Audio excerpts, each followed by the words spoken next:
Heavy showers and in the south, perhaps some rumbles of thunder and the odd hail shower. On the cool side, once again, 18 to 22 Celsius typically up and down the country, and it's going to feel cool with a fresh breeze down towards the southwest.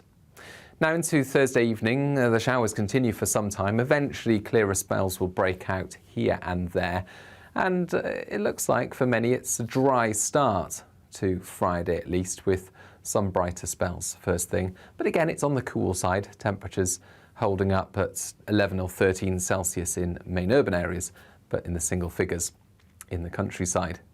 Friday morning then starts off with some sunshine. Increasingly, showers will build, initially western coasts and then more widely through the day. And Friday is another showery day as well as Saturday, but things do dry up by Sunday.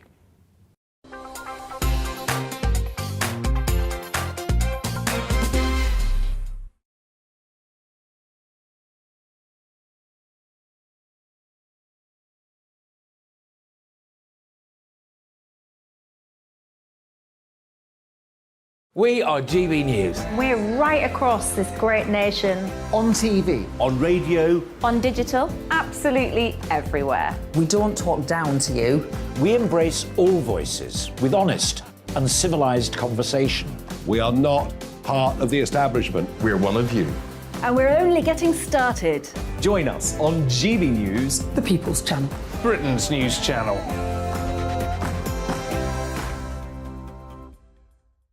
Hi there, At breakfast from 6 a.m, you'll always be caught up with everything you need to know. The latest headlines, opinions and debates. We'll bring you the good news and the bad, but most of all, we're here for you. Remember, send in your views and let us know what you would like us to talk about. That's because we're your news channel. And every morning at 6 a.m, it's breakfast on GB News.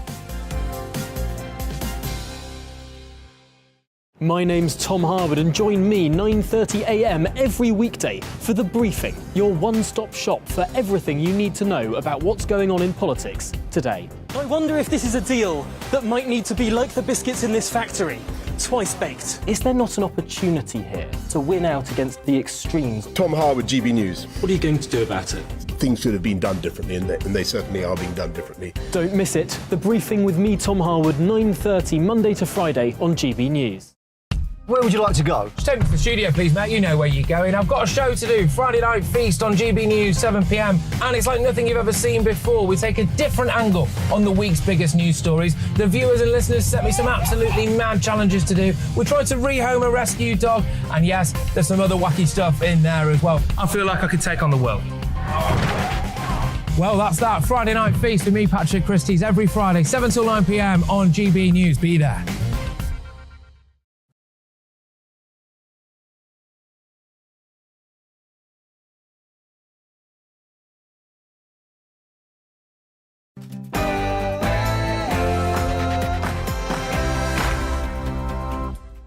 Hello and welcome to another episode of The Briefing with me, Tom Harwood. We've got a fast-paced political news bonanza coming up for you this hour. The NATO summit in Madrid is well underway, with Turkey now saying that it has no further objections to Sweden and Finland joining the bloc. We'll get the latest from GB News political editor Darren McCaffrey in Madrid. And as Nicola Sturgeon ramps up her attempts at breaking up the United Kingdom, we will be asking, is this even legal? Point of a, quotes, consultative referendum when the result won't even matter. And former US President Donald Trump is under pressure after testimony at the January 6th hearings, but his, let's say, dubious behaviour as president is in the spotlight. We'll be discussing what is next for the Republican Party. And of course, give me your political briefing. Send in your views and opinions by emailing me, gbviews@gbnews.uk, or tweet us at GBNews.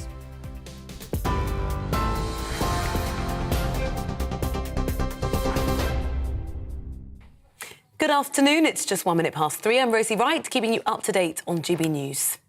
NATO leaders meeting in Madrid have decided to officially invite Finland and Sweden to become members of the military alliance. It was made possible after Turkey withdrew its objections. Meanwhile, the US has announced plans to boost its military presence across Europe in response to the changing threat. NATO's Secretary-General says the decision to invite both Nordic countries demonstrates its door remains open. He said the alliance is being transformed at a pivotal time. Today, at the summit, NATO leaders decided a fundamental shift in our defence and deterrence to respond to a new security reality. We will strengthen our forward defences. We will enhance our battle groups in the eastern part of the alliance up to brigade levels. We will transform the NATO response force and increase the number of high readiness forces to well over 300,000. Meanwhile, the Labour leader, Sir Keir Starmer, says the UK government's been getting its defence policy wrong for years.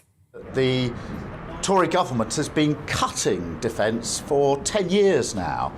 And despite what they said in 2019 at election time, they're planning to cut 10,000 more from our armed forces. Now, we, the Labour Party, have always put the defence of our nation first and called on them to halt that further cut. What I want to see now is a reboot in light of what's happened in the Ukraine. I want to see the government come forward with a review, and that has to include spending, because they've obviously got it wrong over a number of years now, and I think they're beginning to recognise that. The policing minister has accused the Mayor of London of being asleep at the wheel over failures by the Metropolitan Police. Kate Morehouse was speaking after the force was placed under special measures by Her Majesty's Inspectorate of Constabulary following a series of scandals, including the murder of Sarah Everard by a serving police officer. Mr Morehouse said Sajid Javid needs to stop blaming others. The Mayor has been asleep at the wheel and is letting the city down. Teenage homicides in London were the highest they've ever been in the last year, and 23% of all knife crime takes place in London, despite it having only 15% of the UK population. The Mayor must acknowledge that he has profound questions to answer. He cannot be passive and continue as he has. He must get a grip. In Prime Minister's questions, the Deputy Labour leader, Angela Rayner, challenged the government for losing 2 by-elections in one day last week, as she and the Deputy Prime Minister, Dominic Raab, deputised in the Commons. It's no wonder that the Prime Minister has fled the country and left the honourable member to carry the can. The people of Wakefield and Tiverton held their own vote of no confidence. The Prime Minister isn't just losing the room, Mr Speaker, he's losing the country. But instead of showing some humility, he intends to limp on until the 2030s. So does he think the Cabinet will prop him up for this long? Deputy Prime Minister. I thank the Right Honourable Lady. I gently point out to her that we want this Prime Minister to go on a lot longer than she wants the leader of the Labour Party to go on. A package of quotas and tariffs on steel imports is being extended by 2 years, despite breaching Britain's legal obligations under the World Trade Organization. The International Trade Secretary, Anne-Marie Trevelyan, says it's justified to safeguard Britain's economy against energy market and supply chain disruptions. We obviously stand ready to take up any concerns that WTO members may have on our decision, but I am absolutely certain that it is the right decision in order to ensure that we avoid as much harm or risk of injury to our steel producers as we can. The Duke and Duchess of Cambridge have paid tribute to Dame Deborah James, describing her as an inspirational and unfalteringly brave woman whose legacy will live on. The podcaster known as Bowel Babe died yesterday, aged 40, 5.5 years after being diagnosed with incurable bowel cancer. Donations to the fund she set up for cancer research have now hit £6.8 million. Speaking on her podcast, Dame Deborah convinced listener Margaret McTarr to check out her own symptoms. Margaret was then diagnosed, treated and survived bowel cancer. I was messaging her, and she was messaging back. She had lots of followers, but she was just so kind and so sweet, and was giving me advice when I was in hospital, saying, what was your, what was the size of your tumour? And actually, when we met up, she was so lovely. She was like, come in the picture, let's take a selfie. And she was so sweet. We were comparing sort of tumour sizes. She was like, oh, mine was 6.5 centimetres. And I was like, oh, God, mine was 7. And the one thing she said was that I am so pleased that you are the reason why I do this work, because you are an early stage survivor. This is GB News. We'll bring you more as it happens. Now let's return to the briefing.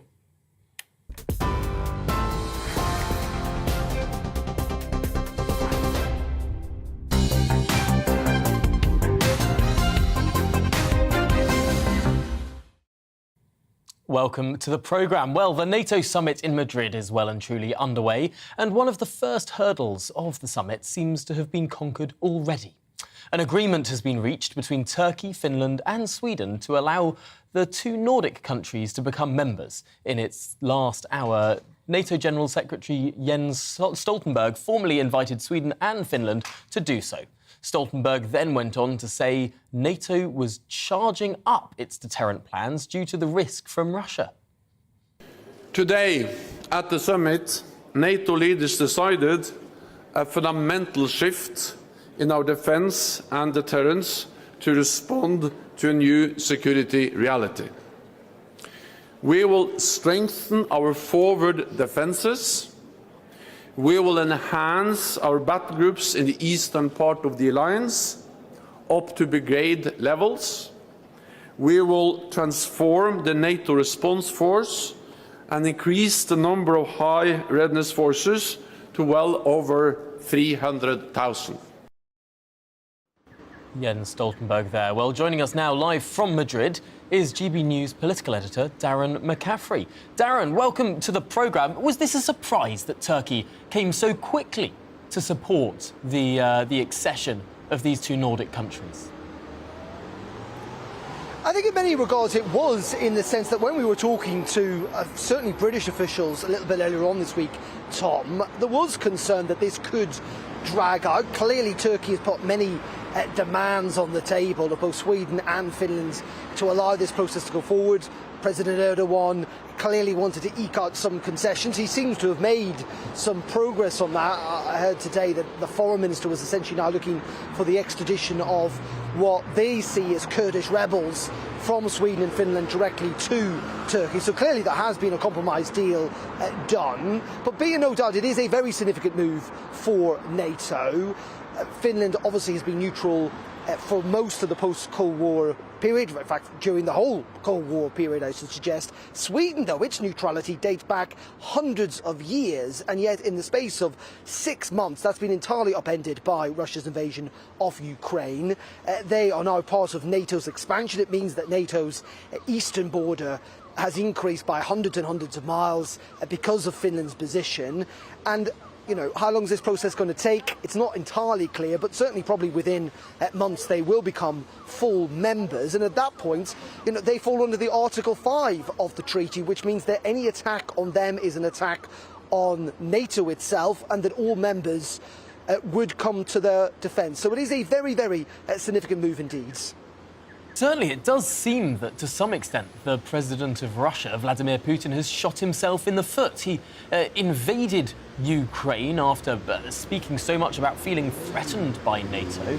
And all this seems to have done is expand NATO further still. I wonder, having this conversation even a year ago, it would look like NATO was becoming less relevant in the world, but potentially now it's more relevant than it's been in decades. Yeah, indeed, it's not that long ago that Emmanuel Macron, the French president, was calling NATO brain dead, Tom. That is far from the case now. As you say, NATO does seem pretty united, given that invasion, given, frankly, the escalation that we've seen this week with the missile attack on that shopping mall in Ukraine. And interestingly, Jens Stoltenberg at that press conference was also insisting that NATO is full behind Ukraine on this, that they've got an ironclad commitment that NATO will be with them all the way, something President Biden was reiterating a little bit earlier as well, as he deploys more troops to Eastern Europe. Also this afternoon we've heard that NATO is in practice going to provide extra fuel, medical supplies, body armour, equipment to counter mines, secure communications and portable anti-drone systems to try and help out. Clearly the Ukrainians, though, want to go further. They want more hard weapons, if you like, to try and take on the Russians.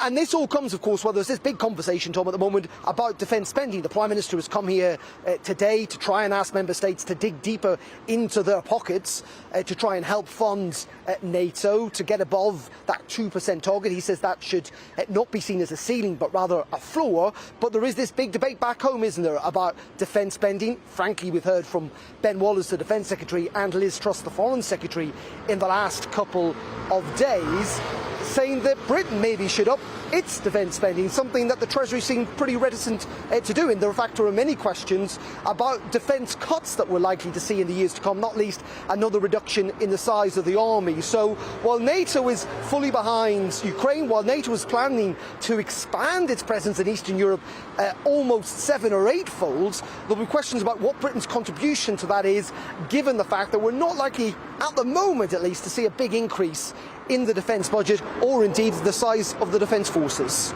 Yes, and it's interesting making the distinction there, of course, because the Labour Party is jumping upon the physical size of the standing army, calling that a cut, but actually spending on armed forces has risen in recent years, and next year is projected now to reach 2.3% of GDP being spent on armed forces. I suppose looking at the rest of Europe, these countries haven't even reached 2%, very many of them, specifically the richest countries in Europe, or some of the richest countries in Europe, the Germanys, the Frances, those sort of countries still well below 2% in many cases. What's the appetite there in Madrid for these countries to, frankly, catch up with the United Kingdom? Yeah, I think in many regards, the UK government would point out, wouldn't they, that the UK is the third largest defence spender in the world. It's the second largest in NATO. It's the largest defence spender at the moment in Europe, though if Germany actually fulfills a commitment, Germany probably will overtake the UK, but from a much lower base. Other countries have stepped up to the breach. The Netherlands, for example, in recent months has said it is going to massively increase its defence spending. Sweden and Finland will follow suit.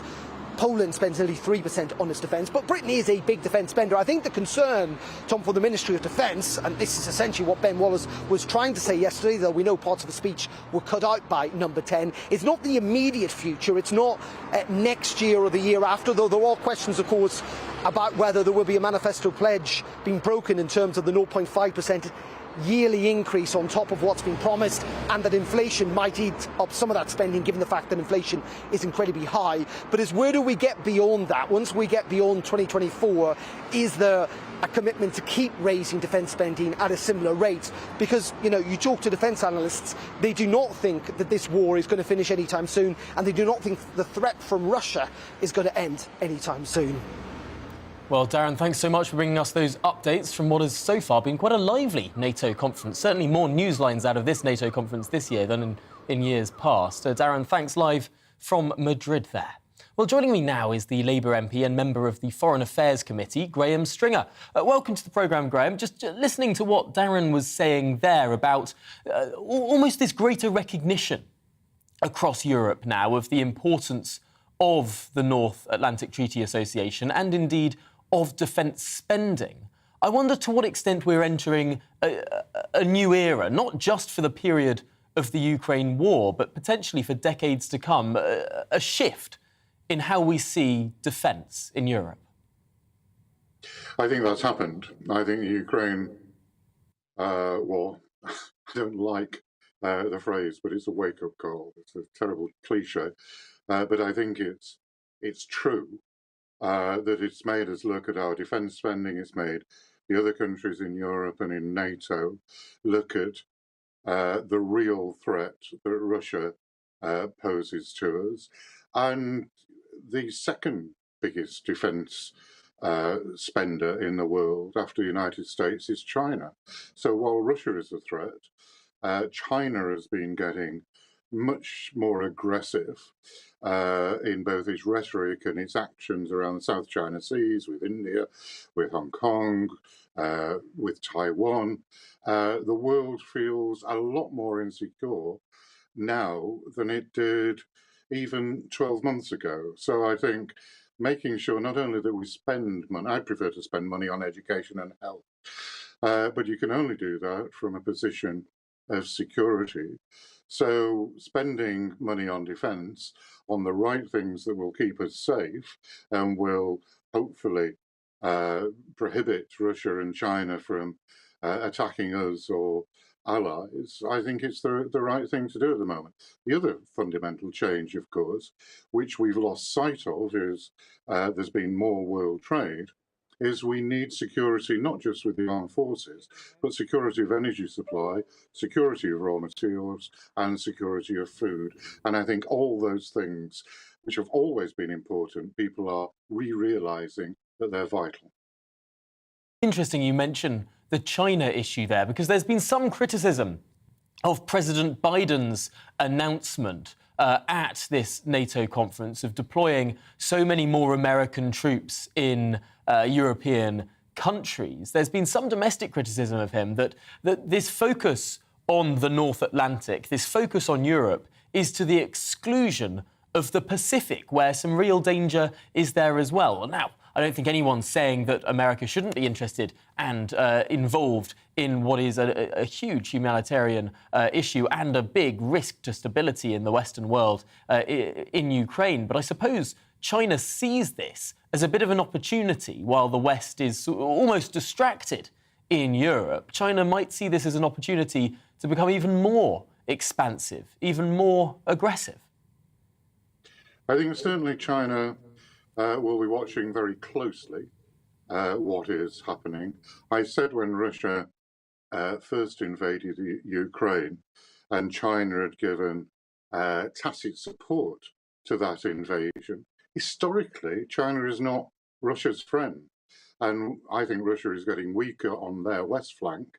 And as they get weaker there, China may well take the opportunity to take chunks out of Russia. I think that's one issue that isn't talked about enough.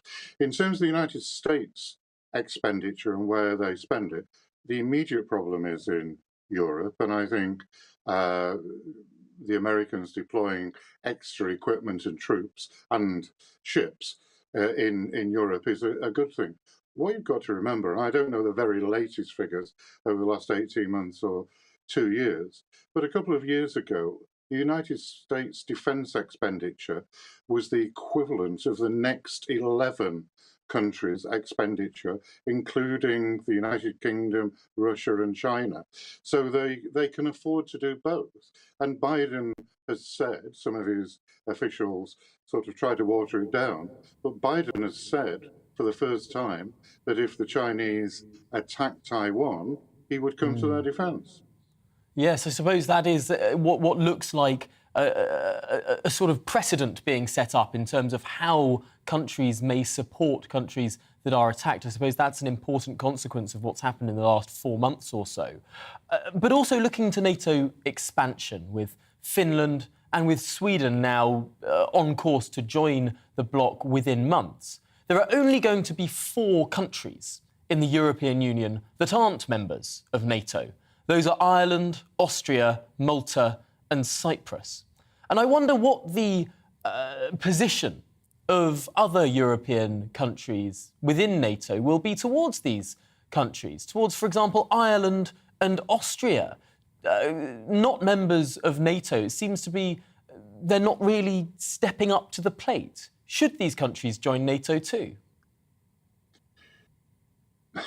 That's a decision for those countries. Ireland, partly because of its history with the United Kingdom, has always been a neutral country. Austria, similarly to Germany, but not exactly the same because of the position it took in the Second World War, has stayed out of alliances. I think it's up to them. I think, obviously, Sweden and Finland feel immediately threatened, as do the Baltic states, by Russia. Putin has been saying pretty aggressive things about those areas.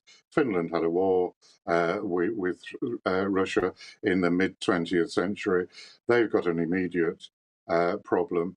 My guess is Ireland and Austria will be looking very carefully at what their future commitments are. But obviously, it is their decision.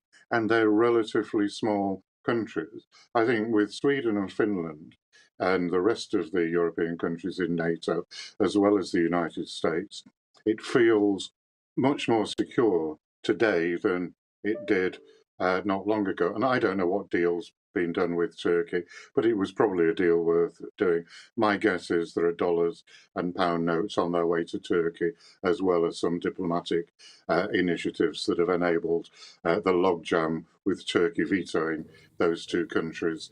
That's been broken, and that's a good thing. Well, really interesting stuff there, Graham Stringer. Always a pleasure to hear your thoughts on what's going on, and we'll see if there are any more news lines emanating from this big conference over the next couple of days. But for now, thanks so much for joining us on The Briefing. Well, it's time for a quick break now, but afterwards we'll be discussing Nicola Sturgeon's attempts to force a new independence referendum rerun. Join us after this.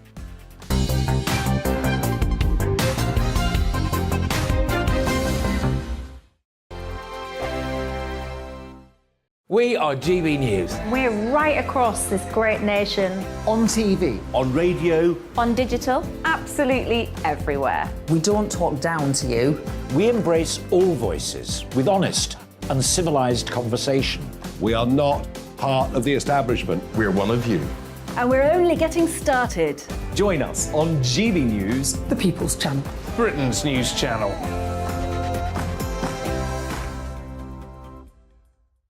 Hi there, it's Stephen and Anne. At breakfast from 6 a.m, you'll always be caught up with everything you need to know, the latest headlines, opinions and debates. We'll bring you the good news and the bad, but most of all, we're here for you. Remember, send in your views and let us know what you would like us to talk about. That's because we're your news channel. And every morning at 6 a.m, it's breakfast on GB News. My name's Tom Harwood, and join me 9:30 a.m. every weekday for The Briefing, your one-stop shop for everything you need to know about what's going on in politics today. I wonder if this is a deal that might need to be like the biscuits in this factory, twice baked. Is there not an opportunity here to win out against the extremes? Tom Harwood, GB News. What are you going to do about it? Things should have been done differently, and they certainly are being done differently. Don't miss it. The Briefing with me, Tom Harwood, 9:30 Monday to Friday on GB News. Where would you like to go? Just take me to the studio, please, mate. You know where you're going. I've got a show to do. Friday Night Feast on GB News, 7 p.m. And it's like nothing you've ever seen before. We take a different angle on the week's biggest news stories. The viewers and listeners set me some absolutely mad challenges to do. We tried to rehome a rescue dog. And yes, there's some other wacky stuff in there as well. I feel like I could take on the world. Well, that's that. Friday Night Feast with me, Patrick Christie's, every Friday, 7 till 9 p.m. on GB News. Be there. Join me, Darren Grimes, for Real Britain every Saturday and Sunday from 2 p.m. A news hour that comes with a trigger warning. Scorching hot opinion with prominent guests saying the unsayable and a little bit of weekend fun thrown in. Unlike other broadcasters, I won't be forgetting what the B in our name stands for. So howie in for Real Britain Saturday and Sunday from 2 p.m.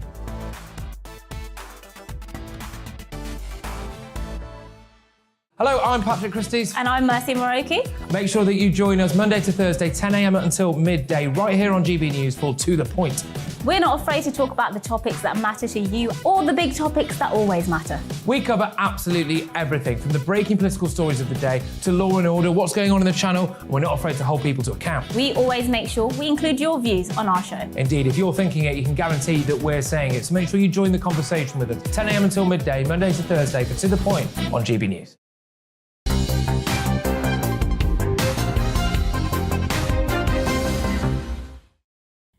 Welcome back to the programme. Now, in Scotland, Nicola Sturgeon's plans for what's called Indie Ref 2, a referendum rerun, are already being branded as Pretendy Ref by those critics. It was trending on social media yesterday.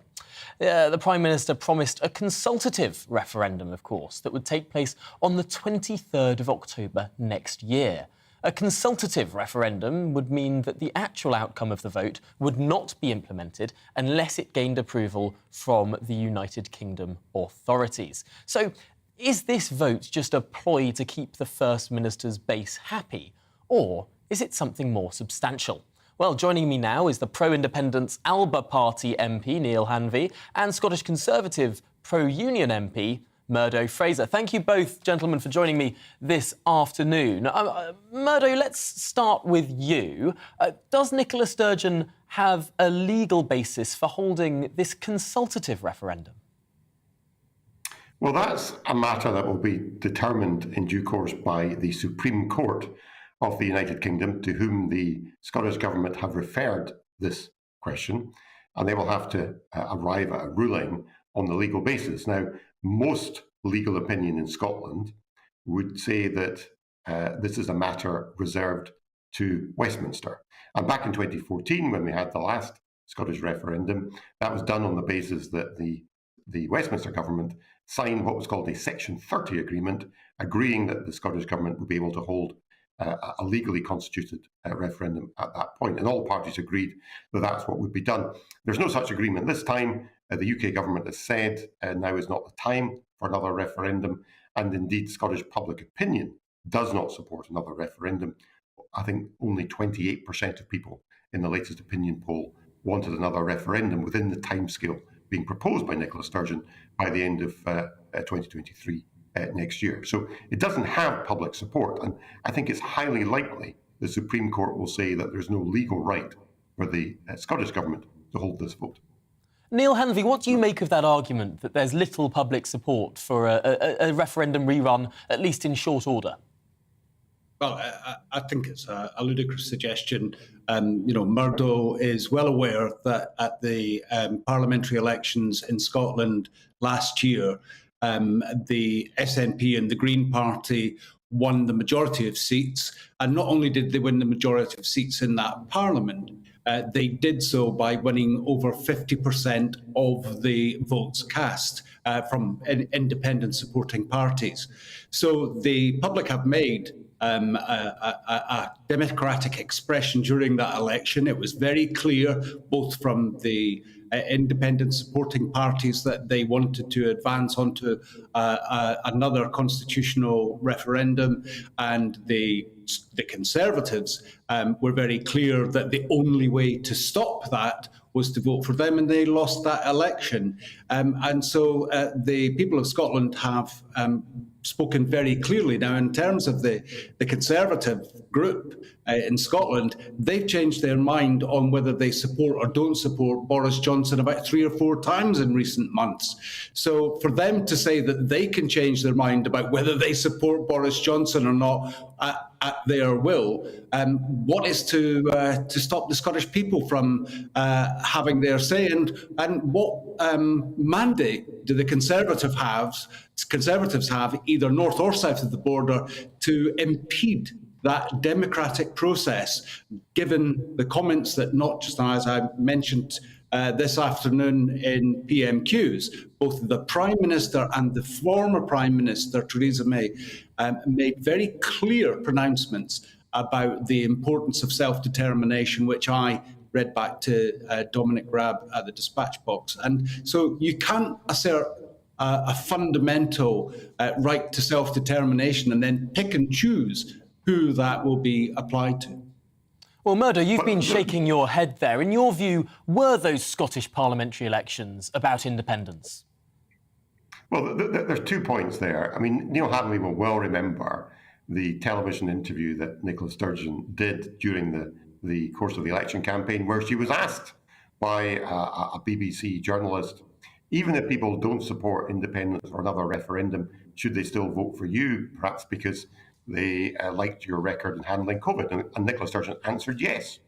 And it was only after the result that suddenly all these votes were corralled into support for independence. But there's a more fundamental point here, and that is that the Constitution is rightly reserved to Westminster. That's the constitutional settlement that the people in Scotland endorsed in the biggest electoral test any of us have seen in our lifetimes, which was the referendum back in 2014. And you can't just keep asking this question over and over again until you get the answer that you want. And let's remember, back in 2014, Nicola Sturgeon and all her colleagues said this would be a once-in-a-generation vote. Nicola Sturgeon herself even went further and said it would be a once-in-a-lifetime vote. Now, it's quite clear now is not the time. There is no public support, despite what Neil Hanley says. He's seen the same opinion polls I've seen. Barely 1 in 3 of the Scottish people want another referendum within the next 2 years.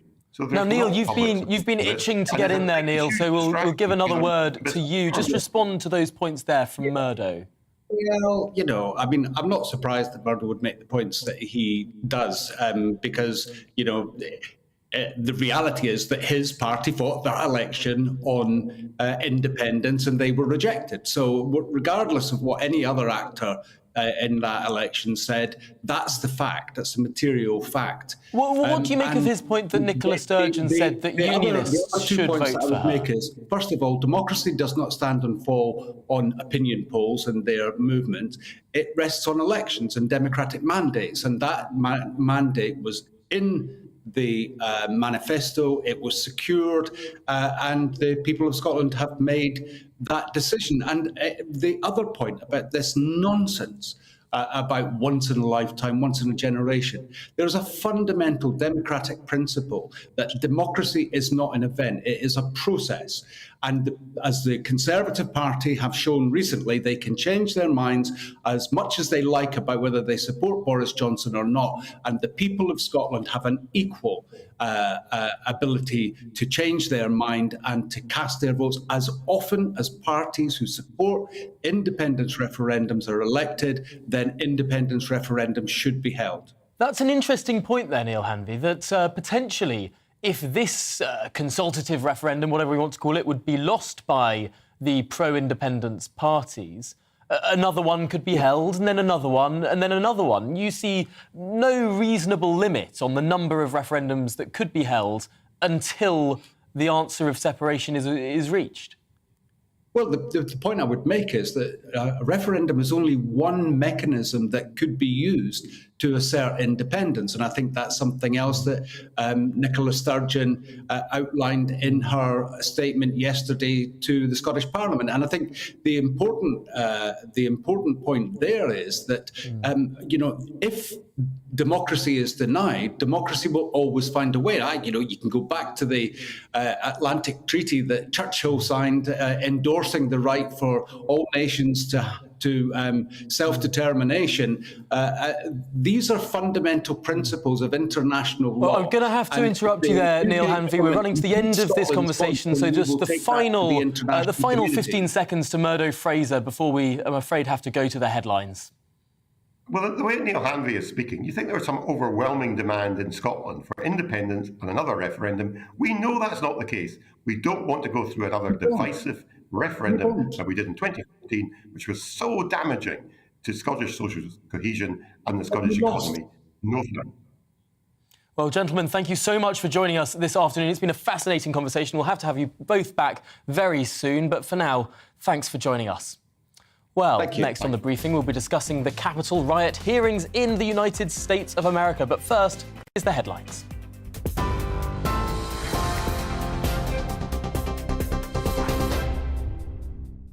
It's 3:35. I'm Rosie Wright, keeping you up to date on GB News.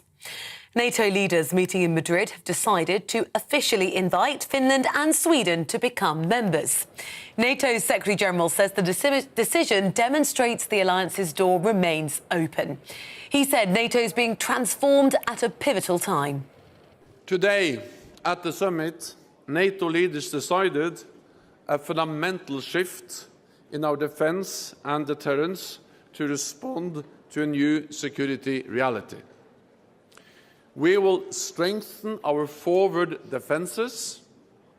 We will enhance our battle groups in the eastern part of the alliance up to brigade levels.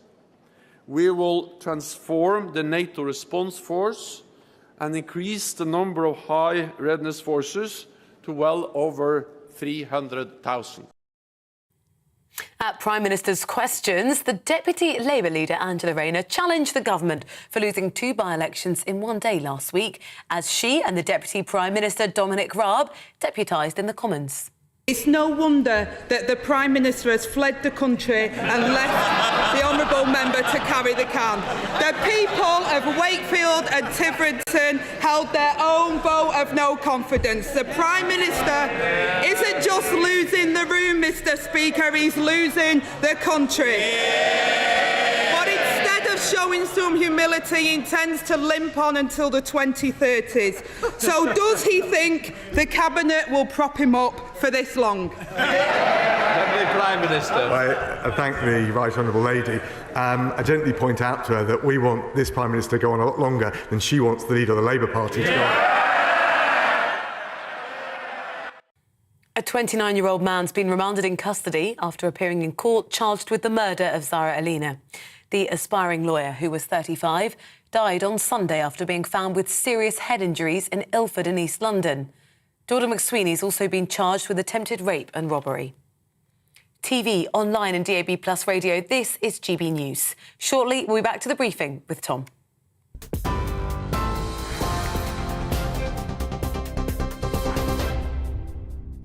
Direct Bullion sponsors the Finance Report on GB News for gold and silver investment.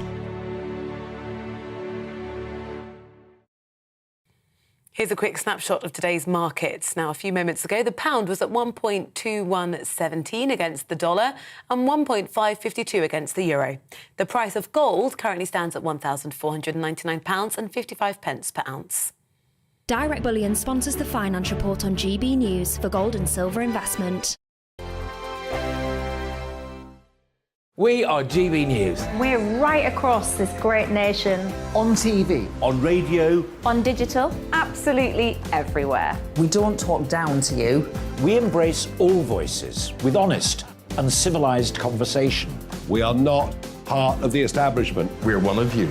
And we're only getting started. Join us on GB News, the People's Channel, Britain's news channel.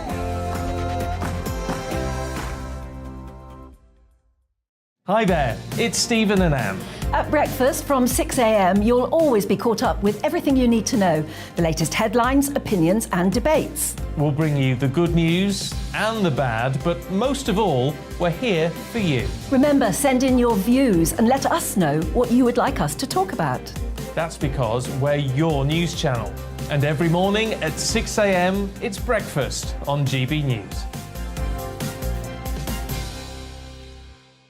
My name's Tom Harwood and join me 9:30 a.m. every weekday for The Briefing, your one-stop shop for everything you need to know about what's going on in politics today. I wonder if this is a deal that might need to be like the biscuits in this factory, twice baked. Is there not an opportunity here to win out against the extremes? Tom Harwood, GB News. What are you going to do about it? Things should have been done differently, and they certainly are being done differently. Don't miss it. The Briefing with me, Tom Harwood, 9:30 Monday to Friday on GB News. Where would you like to go? Just take me to the studio, please, Matt. You know where you're going. I've got a show to do. Friday Night Feast on GB News, 7 p.m. And it's like nothing you've ever seen before. We take a different angle on the week's biggest news stories. The viewers and listeners set me some absolutely mad challenges to do. We tried to rehome a rescue dog. And yes, there's some other wacky stuff in there as well. I feel like I could take on the world. Well, that's that. Friday Night Feast with me, Patrick Christie's, every Friday, 7 till 9 p.m. on GB News. Be there.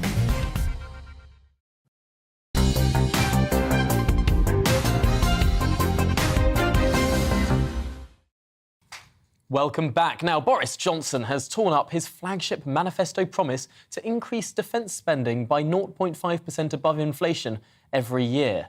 Now, it's quite obvious why he might have done that. The Prime Minister's allies have admitted his major armed forces spending promise can no longer be met because of the rate of soaring inflation, of course, expected to come up into double digits. Well, joining me now is the Liberal Democrat MP for Edinburgh West, Christine Jardine. I suppose it would be frankly ridiculous to increase military spending by 15% plus this year. I suppose my first question to you, Christine Jardine, is should politicians make pledges that hinge on factors that at least they profess they can't control? Well, the reality of this situation is that we are actually going to be facing, because of this decision by the Conservatives, defence spending cuts in real terms of £1.7 billion over the next 3 years. Now, that's just not acceptable. They're playing fast and loose with their armed forces at a time when we really need to have the confidence that they are getting the support that they need. I mean, we have a war in Europe. Inflation now risks desperately undermining our ability to stand with our allies in Europe and around the world. And national security must be of the utmost importance in the face of the threat posed by Vladimir Putin. And the Conservatives really need to reverse what is really an armed forces cut immediately.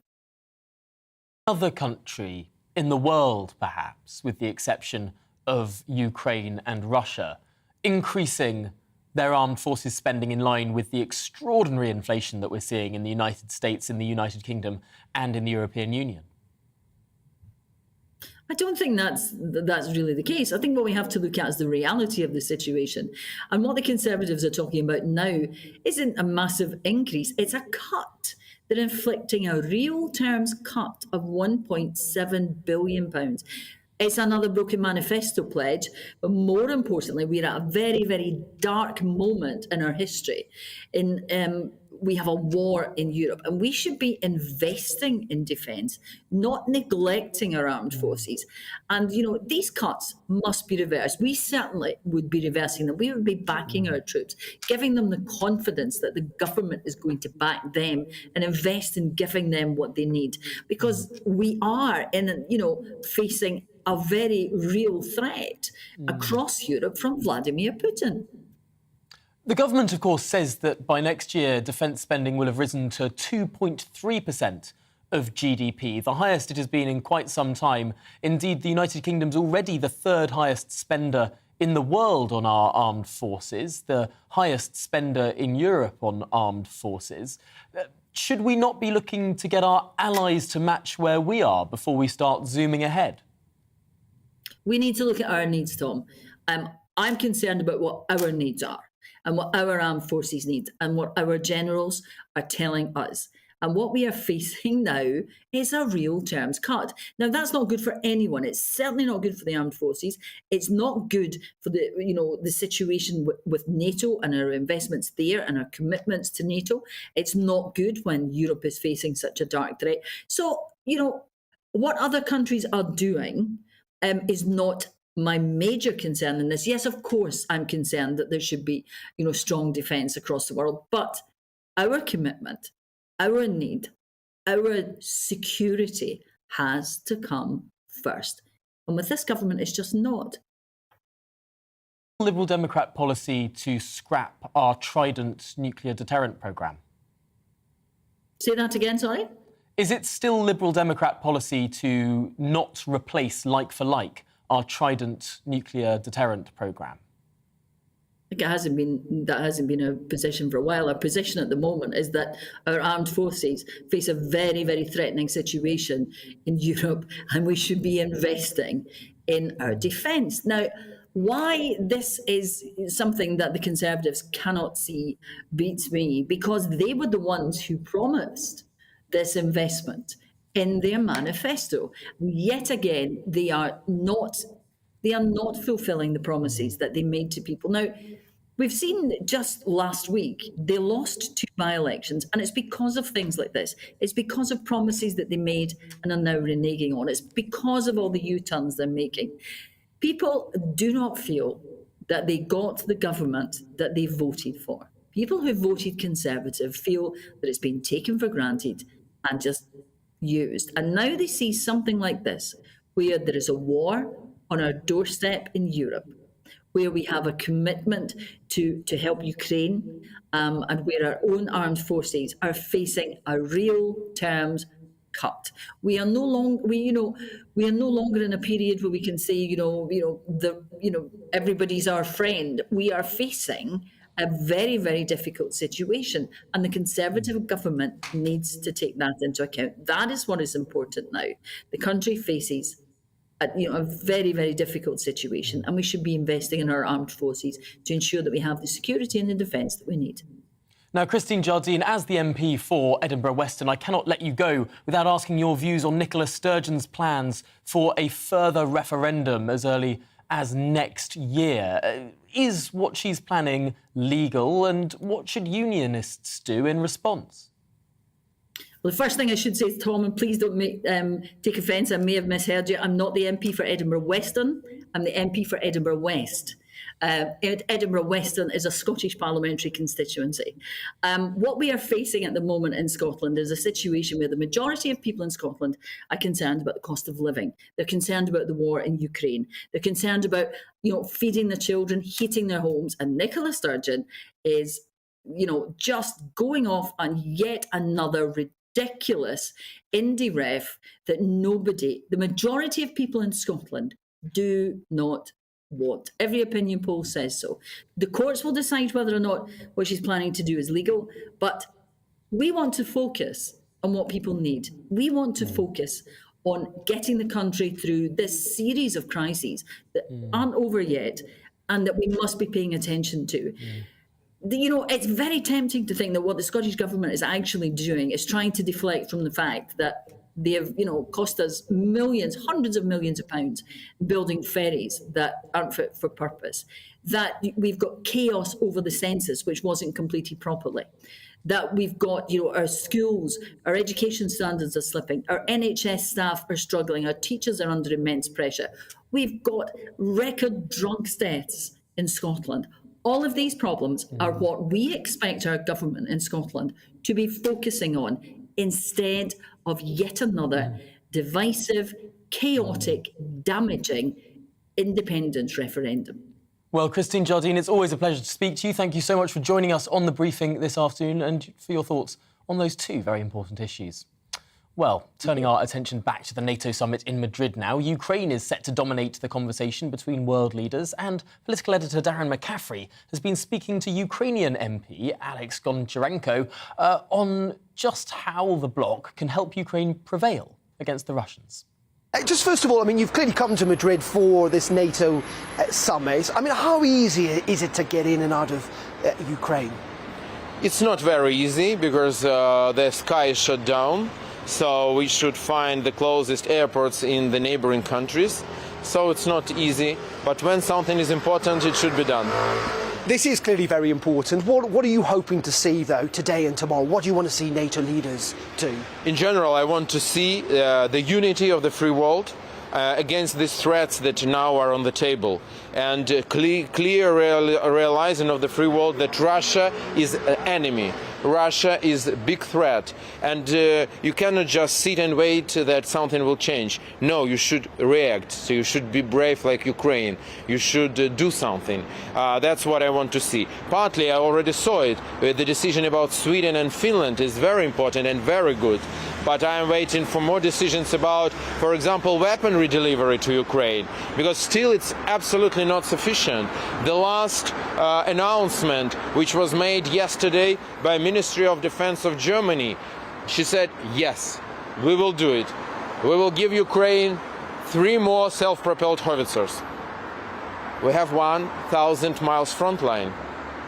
So we are very thankful for 3 self-propelled howitzers is better than 0. But they can't make difference in such quantities. Is this ultimately all then just about weapons? What you need is more and more weapons? Today it's the moment when we are speaking with you and my compatriots are killed in the Donbass. Is this exactly moment. Each day we are losing, some days hundreds of our people. So it means that for us it is the question of survival just today. So what we need is weaponry, but certainly not only. Second thing is sanctions. Speaking about sanctions, I just want to remind you that Russia still every day receives $1 billion per day for fossil fuel, per day. And with such money they can afford this war forever. And never ever that will be ended. So that's something that should be changed. So that is the most important things.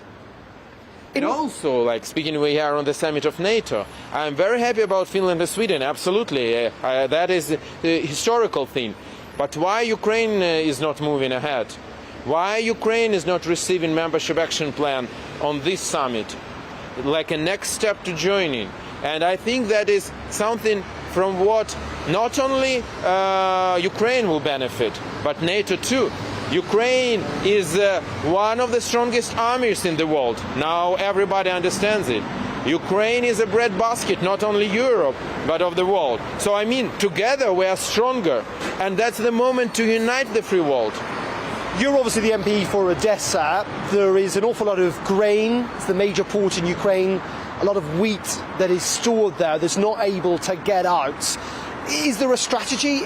What is your idea about trying to get that food out, given that, as you've rightly pointed out, Ukraine is the breadbasket of the world? Yeah, according to estimations of United Nations, 400 million people in the world are dependent from calories from Ukrainian crops. So it's how many? 6 United Kingdoms. Just imagine this number.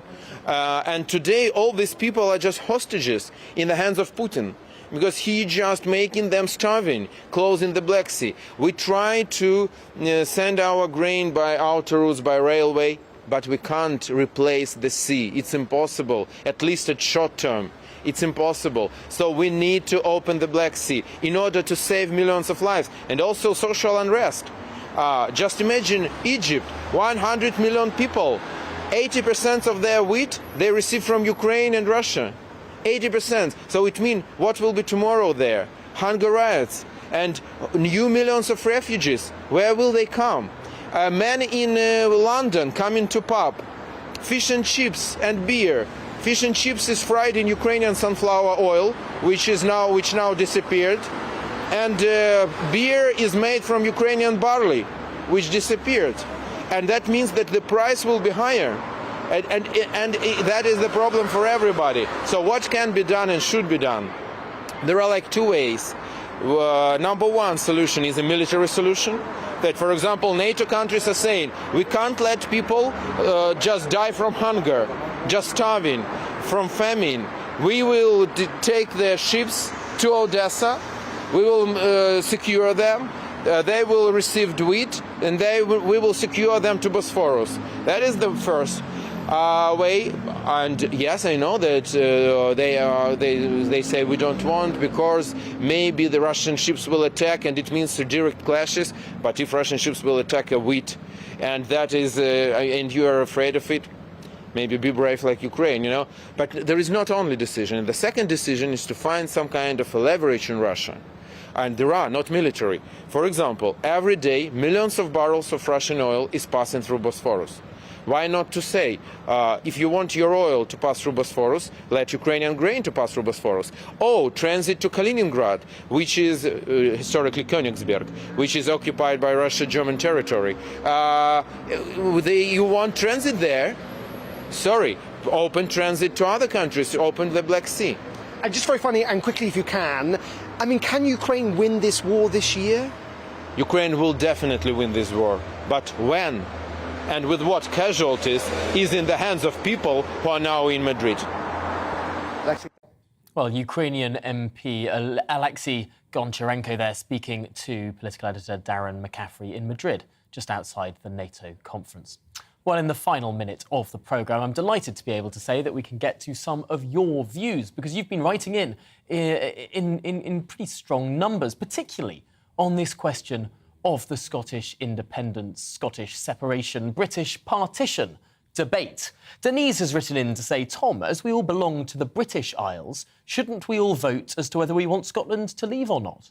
I'd prefer we stayed together, but I don't see why just Scotland has a right to vote on something that affects us all. It's a compelling argument because it would be changing something about my identity as a British person if Scotland was to leave this union that has lasted so many hundreds of years and done so much for the world, although I suppose it would fly in the face of that principle of self-determination. Eileen has written in to say, this man is talking rubbish, talking about the Alba MP we had on a little bit earlier, Neil Hanvey. Scots did not vote for independence. Perhaps we were a bit fed up of Boris temporarily. A generation is more than 8 years. Do they want a referendum every time until they get what they want? And I suppose that's a fundamental question when it comes to these referenda, whether or not, at what point they stop. I mean, if there are 5 or 6 referendums and then they finally get the partition answer, we're not entitled to a 7th and 8th until we get a pro-union answer, perhaps? An open question. Well, thanks for all of your questions, for writing in and for watching. You've been watching The Briefing with me, Tom Harwood. The show is back tomorrow at 9:30 a.m. Up next, it's Brazier, but for now, the weather. Hello, I'm Aidan McGivern from the Met Office. There is some brighter weather out there this afternoon, but rain or showers are affecting many places, and it is on the cool side. Temperatures a little below average for the time of year. Low pressure towards the northwest at the moment, and really that's how things are shaping up through the next few days into the weekend before it looks like improvements are on the way for next week. But for the time being, that low is driving a lot of clouds, some showers, and even some longer spells of rain in. So during the evening, we're expecting some wetter weather for a time in the far south and southeast of England, that moving up through East Anglia and perhaps edging into North Sea coasts.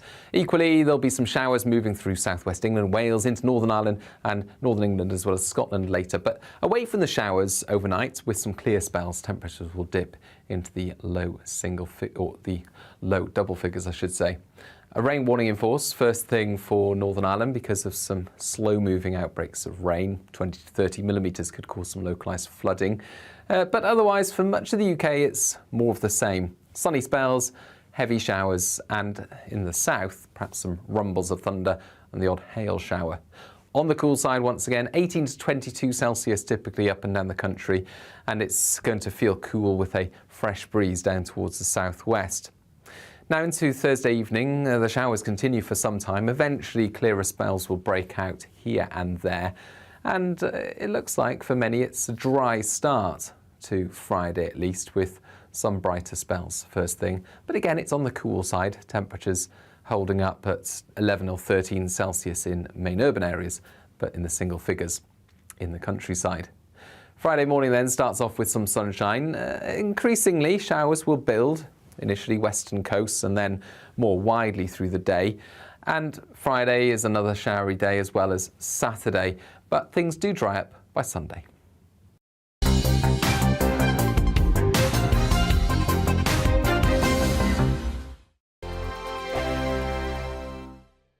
We are GB News. We're right across this great nation. On TV. On radio. On digital. Absolutely everywhere. We don't talk down to you. We embrace all voices with honest and civilised conversation. We are not part of the establishment. We're one of you. And we're only getting started.